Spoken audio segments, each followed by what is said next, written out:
Ladies and gentlemen, welcome back to Stumps and Sixes, where every cricket moment finds its voice. We come to the end of the match from Mumbai Indians and Gujarat Giants, and we saw Captain's Classic. We can already see Vivan wearing a Mumbai Indians t-shirt, but all in all, just a great match. We're back to winning ways. I think in thriller terms, we saw a couple of matches that were one-sided, but right now back-to-back thrillers. Karthik, your thoughts on the match? Yes, it was an exciting and typical T20 game that you see in modern day T20 cricket, where batting first you see 180 plus 190, then later on you see a 190 being chased down. This is what modern day T20 cricket is all about. Yes, I mean, Mumbai started out well in their chase. They got to a very good start in the first 6 overs. Then post that they were put in back in the back seat by Gujarat Giants. Bowlers came in and full attack over them. But then it was the captain knocks. We have seen it's not the first time as a captain. She has led it. She did it in the Bangalore leg as well in a few of the matches, including the opening game. So I think it was a captain knock. But yes, you can also say the match was lost when there was one opportunity of Harmanpreet Kaur that was dropped. There was the match that was on. Had that catch been taken, maybe Gujarat Giants could have had it. That Have been a catch, completely different story. yeah, Mumbai made sure and Harmanpreet Kaur made sure that Gujarat Giants paid that for dropping such a catch at a crucial time. Correct. And Vivan, you must be happy. As I said, you're wearing the Mumbai jersey. How did you think about the Harmanpreet hurricane that we saw today? An absolute humdinger of a match. I mean, what a run chase, an epic run chase. And Mumbai Indians became the first team to get qualified for the playoffs, getting to double digits in 10 points. And it was the highest run chase in the history of the WPL. It was a great game. I think it was the Gujarat Giants game to lose more than the Mumbai Indians game to win. But after the strategic timeout, it was like Mumbai Indians just flicked a switch and they just went on to just win it. And like Karthik said, that dropped catch and Gujarat Giants poor fielding and the poor bowling did not help them. But it was Harmanpreet Kaur and Amelia Kerr and Yastika Bhatia who took full advantage of it and just took Mumbai Indians home. It was a miraculous win actually. A proper T20 game with up and downs. You just couldn't call it. Absolutely. I think great signs for women's cricket. Again, as we've been throwing this entire tournament. Karthik, yes, Harmanpreet was played a great, amazing innings. But coming to the first innings, Yeah. we saw it was a complete batting pitch. But Yeah. and Gujarat at one point seemed to be going, where they'd get 20, 30 runs more. But has it turned out not to be? So, what would you blame this on? Their over dependency on the foreigners, or the lack of batting in the Indian core, or was it just a technical flaw where they just couldn't get it in the end. So what would you blame the fact that they came down to 20 30 runs short? Yes, we have seen it so many T20 games. I think this is the talk in this format of the game, whether it's men or women's cricket, all in common we talk about is that side in a good batting surface side get to a good start in the first half of the game. But in the later stage of the batting innings, the lower order, we have seen a side that look is going the face of 200 or 230 plus, but suddenly they end up finishing their 20 overs only 195. And that's the beauty of T20 cricket. As a batting side, you can have a great start in the first half of the first phase of the innings, and the second phase suddenly are put in the back seat by the always or the death overs. It can either be the batting side gets the advantage. Sometimes the batting side does not get the advantage. Like yeah, after getting a beautiful start in the first phase, I expected them to go to 200 plus, but yes, I think Mumbai Indians bowlers came back into it and restricted them to 15 to 20 balls. And if at that stage, if they had gotten, then 230 plus would have been even more difficult. I'm not saying an impossible task in modern day. Any score in T20 can be chased down. I mean, in the Right, last game absolutely. itself, Beth Mooney became the first captain to elect to bat first, and she even said it like it's a rogue decision. But she added on to it that she is going to play some, and her team is going to play some fearless cricket, and that's what they did. I think Beth Mooney and Dayalan Hemlata, that partnership. I think what Dayalan Hemlata, the fact that she came into it. And in the first 10 balls, she had a strike rate of 200. And once you get that, then not many bowlers are not going to feel the pressure. You put the bowler in the pressure straight away when a batsman just comes after a wicket falls. You expect that the run rate might go down, the flow might just slow down a little bit. But Dalan Hemlata did not let that happen. I think Laura Bolvart and Beth Mooney had that opening run stand in the RCB game. Today it was Beth Mooney and Dalan Hemlata. But after Dalan Hemlata and Beth Mooney, after they got out, then I think it was a complete fall. Like it was the graph just kept going down and down. After that, there was I expected a Phoebe Litchfield or a Ashley Gardner, somebody to come in and just get those runs in the end and take your team to the total deserve. After such a great start, you deserve to get to that 210, 220 at least. And yes, Gujarat Giants were 20 runs short 100% today. Absolutely. I think, as you mentioned, the lower middle order, to be precise, they're lacking in that department. But Vivan, take us through, at one point, Gujarat were cruising, and Mumbai did do a little good to pull things back. But all in all, if you just want to touch up on one incident during the last ball, where it was a one run. That entire thing was a one run a single, but they managed to take two runs, and even the last run out chance was missed by Ishaq, if I'm not wrong. So all in all, do you think Mumbai kind of were give a laid back approach? Because again, I know they did great to pull it back, but what do you think of their bowling and fielding performance in general in this innings? Yeah, when you talk about Mumbai Indians, you always talk about great fielding, great agility in the field. But even in the last game, the game which is lost previously, and in today's game, I didn't see it. I think there were some overthrows, the throws, there was miscommunication, there were some catches dropped, there were some fieldings which some extra runs were given. And yes, in the last, even the single runs, the double runs, these runs matter. That's why you saw Harmanpreet Kaur get so animated, and because even those, I think Mumbai Indians did well to pull it back. Like they kept the wickets they took. Beth Mooney got out. I think Sajana came in from nowhere after a strategic timeout and got Beth Mooney on the first ball. If that wouldn't have happened, I think it was a good call by Harmanpreet Kaur. I think even Haley Matthews to Laura Wolfart to start off with spin. It was a good decision by Harmanpreet Kaur because you saw Laura Wolfart struggle there, and she even got out. She reviewed it, but the pitching in line, it was not pitching in line, it was pitching outside off. That saved her, but she got out. So Mumbai did well to pull things back, but they also did not help themselves in certain points. So the getting to 190, Gujarat Giants should have felt that they are 20 runs short. But 190, you expect in this Delhi pitch, you have to defend them. But Mumbai Indians just pulled off an epic run chase. Right, and all thanks to Harmanpreet Kaur, as you were saying about that. Karthik, coming into the second innings, Mumbai Indians did come, finish this first innings with a lot of positivity, given the fact that they had ended up 20 runs short. But the way Yastika Bhatia and even Haley Matthews, up until the end of power play, they were hitting it left, right, and center. How good has the opening partnership been? And looking at the opening partnership, I felt, even if they had gotten that, even if Gujarat had gotten that 20, 30 runs, Yastika Bhatia and Haley Matthews, and given the fact that they have, such big names to come, they've been able to put some good performances up front. So, touch upon Yastika Bhatia and the rest of the Mumbai batting for you. Yes, when you're chasing, especially in T20 game 190 plus, the first 6 overs are very crucial. It will depend. I'm not saying it will decide the game, but it will depend on where your journey will go through the chase. So the first 6 overs, you get to a start like that.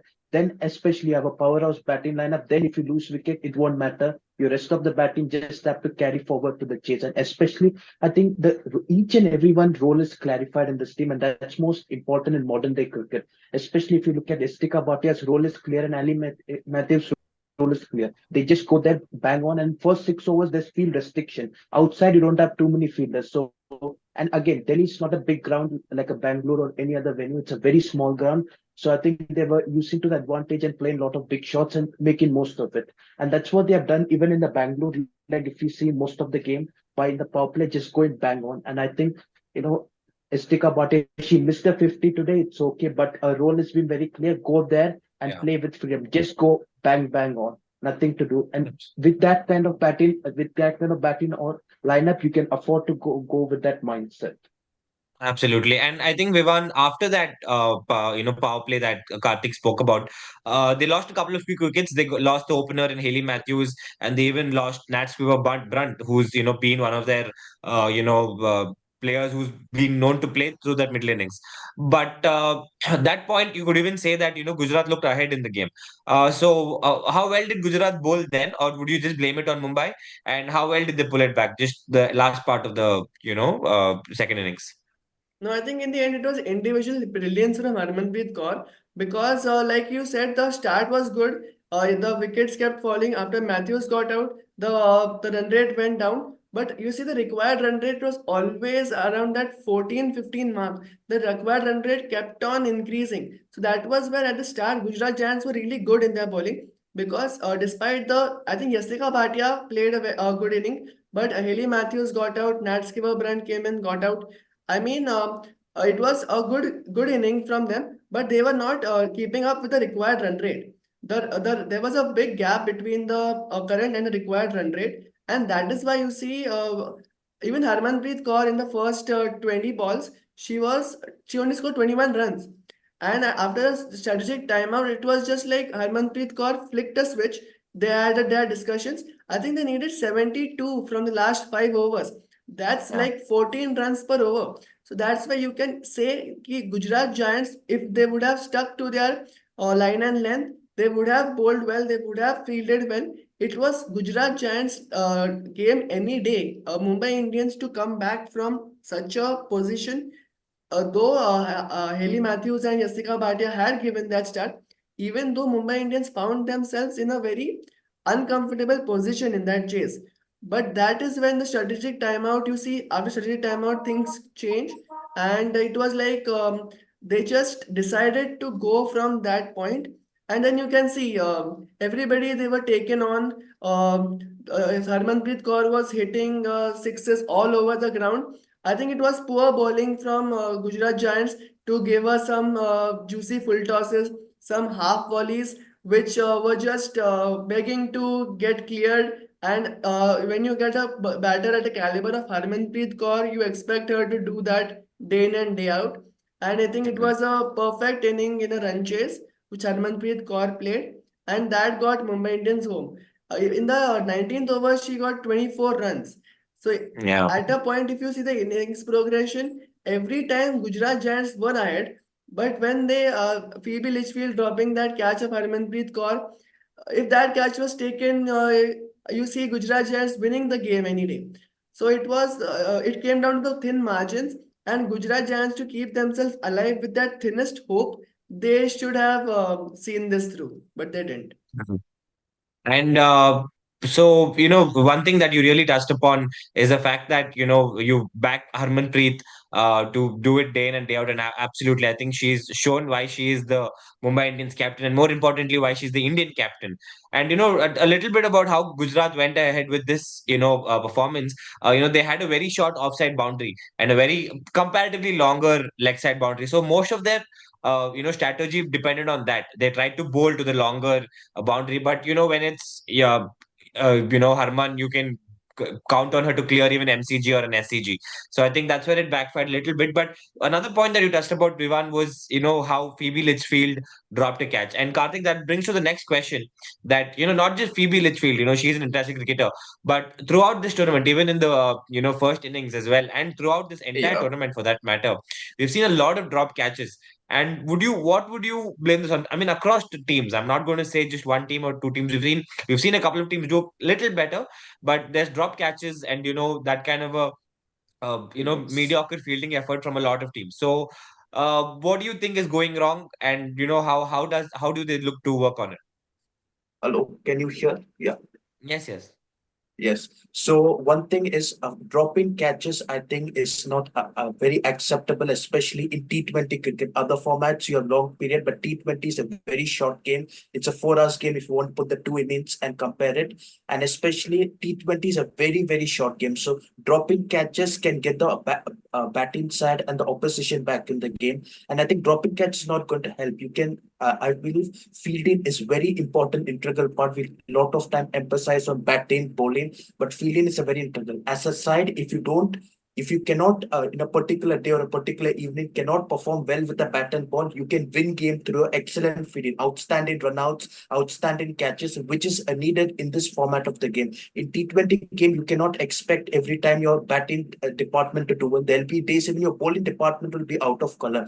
But on that one particular day, both of those departments are not coming in place. If your fielding is that good because of your outstanding catches, throws, and excellent stops, that can win you games. So fielding is a very important part, and I think most sides should work on that. And we have seen, as you said, not just today's game, even the Bangalore leg and in the three games we have played, so many catches have been dropped. And I think the fielding part should be the one both sides should work on so that they don't drop catches. Even today we saw in the second innings they dropped an important catch. And in T20, these are all very crucial moments. Crucial moments, you drop catches. Yes, I know when you're a big playing big matches, there are a lot of pressure, a lot of things go in your mind. It is not easy. We can tell why they dropped the catch, but being there, it's very difficult to take the moment down. So, I mean, dropping such catches at the end of the day, it looked like, in my belief, it looked like it was Gujarat Giants night, but they dropped. And like this, we have seen so many games that even in this tournament that were under their control, but because of that dropped catches, the game went away. So catches drop matches. That stays true till today. Absolutely. And I think, at the highest level, you have to hold on to those. And Vivan, Yes. we spoke about how good Harman was, but coming to good batting performances in the first innings, we saw Hemalata, who's been, not at the best of color in this entire tournament, but we saw her come good. See, Beth Mooney, I would understand. I mean, a world-class player, she's had a good run, so that doesn't surprise me a lot. But given a lot of big names in Gujarat and the fact that their bad performances were being blamed on the Indian core, and even other people, we didn't perform that much today. But just for Dayalan Emalata, how good was that innings, and how much would you rate her innings in general? I think Dallin Hemlata was the X factor today because even Mumbai Indians preparing this game would, like you said, they would have made plans against Beth Mooney because they expect such an experienced player like Beth Mooney. But today, even Beth Mooney made a very good decision of promoting Dallin Hemlata at number 3 in front of Phoebe Litchfield. In the previous games, we've seen Phoebe Litchfield come at number 3. But after the Laura Wolfart wicket fell, you expect some the things to slow down. Mumbai Indians would have expected that. But when you see a Dayalan Hemlata, an Indian core, a homegrown batter, come in and just start from that high gear, the top gear, which you say, and just go at them. Like I said, in the first 10 balls, if you have a strike rate of near 200, then not many bowlers are going to be able to stop you. I mean, Dayalan Hemlata was unstoppable today. I think she got everything right. Her shot selection was great. She timed the ball perfectly. She took the spinners on today. I think Amelia Kerr she took on hitting a very beautiful straight lofted shot overhead, which went a long way in a maximum. And she even played at uppercut to Shabnim Ismail. And I think there were some really good shots on display today. And I think, like you said, this was a very important knock for Dalan Hemlata to gain that confidence, not just her, but to show it to everybody what her talent is. And she just put on a show in Delhi today. And it was unless Harmanpreet Kaur would have pulled it off, it was Dalan Hemlata who had made the headlines already in the first innings. Absolutely. Yes. I think it was just a great performances by Hemlata and good signs for her going in to the rest of the tournament. I know Gujarat don't have a realistic chance to make it, but in these situations we see some individual brilliances. When the team has nothing to lose, the players come out there with everything blazing, and it sometimes turns out to be great thrillers. So with that, we go on to tomorrow's fixtures, which is the Delhi Capitals taking on the Royal Challengers Bangalore. So Delhi coming off some great performances, and we're going to see the friends of Jemima Rodriguez and Smriti Mandana. There's some really cool friends even off the field as well, playing for the Indian national team. So just your take on the initial match. We'll start with Karthik. Your take on the initial match and end it with your Yes. prediction for who might win tomorrow. Yes. And now Delhi Capitals would have, I think, watched tonight's match on the television from the hotel rooms. Hello. Yes. And Yeah, yeah, what yeah, they would yeah. have Please go seen ahead. it. yeah, from what they may have seen, and they know Mumbai Indians win it today. They have already qualified for the knockout stage. So Delhi Capitals, yes, last night they had a chance. They couldn't capitalize it, but now they'll be very eager that they will want to get over the line with RCB and to be the second team to qualify. But yes, RCB is a team you cannot take lightly because we have seen any day, they are very good quality side. So I think as Delhi Capitals are a strong side, but I think they should come well prepared with a team like RCB. They have nothing to lose. They lost the last game, but they can come back strong. But I believe it may be interesting and close to the match. UP Warriors and Delhi Capitals, we never expected it go down the wire. So anything is possible. But in my prediction, I believe RCB will win it tomorrow Ah, and man, create good, and good. I create was waiting for that only. Yeah, yeah. and make Delhi Capitals' chances even more tougher. We saw UP Warriors do last night. Right. Tomorrow night, RC will make it even more tougher for Delhi to go ahead. Yes, absolutely. I hope so. I'm with Karthik on this one. Vivan, your take. Yes. I expect Delhi Capitals to bounce back from that Ah, loss yesterday. ah, I expect them to okay. bounce back. And yeah, I think Delhi Capitals should get the win tomorrow. And like we're in the business end now, and we are going into the end of the tournament. So we are going to see that now that MI has already qualified. Both teams are looking to stamp that to get those 2 points and stamp that authority in that race to the playoffs. I think today I observed an interesting thing which I wanted to bring up in the show today. Today, Gujarat Giants are allowed to play with 5 overseas players. That is one point to note. Because Catherine Bryce is a Scottish player. She's from Scotland. And Right. Scotland is a non-full member country. So, whichever team Catherine Bryce plays in is allowed to have not 4 but 5 overseas players. This Wow. is a rule in the Okay. WPL, and I think Gujarat Giants made full use of it in this WPL.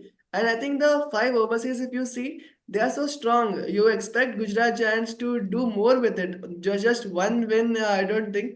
But even in the last, when I was checking this, exploring this, I found out that even in the last year, Delhi Capitals had a player from USA who was in a similar Right. situation, and even Delhi Capitals played with 5 overseas players. So that was an Right. interesting thing which I observed, and I just wanted to share it today. Right, great. That's I didn't know that either. But looks great, I think. But it's clearly not going well for them. I think next time they might need to find a way to bring 6 players. I think maybe then they can see their luck. Yes. But I think that's it from here, guys. I think we've had another thriller, and we come back with yet another thriller. I'm sure by the looks of it, and I think we should have just a great match, and some really good performances on the field, and as you know, some really good friendships off the field between Delhi and Bangalore. So that's it from here. Have a good night.